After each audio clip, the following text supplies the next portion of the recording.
Gusti Irwan Wibowo, atau yang lebih dikenal dengan nama panggung Gustiwi, telah meninggal dunia. Kabar duka ini sontak menjadi perhatian banyak orang, termasuk unggahan terakhir di media sosial Instagram miliknya Gustiwi. Diketahui kabar duka ini pertama kali diumumkan oleh rekan sesama komika, Ananta Rispo, melalui unggahan di Instagram Stories dan akun X miliknya, Minggu, 15 Juni 2025. Innalillahi wa inna ilaihi roji'un. Saya bersaksi demi Allah Gustiwi orang baik, baik banget malah. Semoga tenang dan ditempatkan di tempat terbaik. Allah ampuni dosanya, Allah terima amal ibadahnya. Amin, tulis Rispo di cuitannya. Sebelumnya, pada Sabtu malam, 14 Juni 2025, story Instagram Gustiwi sempat terdapat unggahan.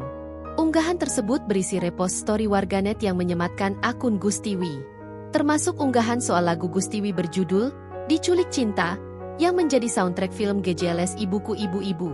Diketahui Gustiwi dikenal sebagai musisi yang memiliki gaya unik dan kocak. Ia juga aktif sebagai penyiar radio dan produser musik. Akun media sosial miliknya kini dibanjiri ucapan duka dari warganet termasuk para musisi juga pesohor. Download Tribun X sekarang, menghadirkan lokal menjadi Indonesia.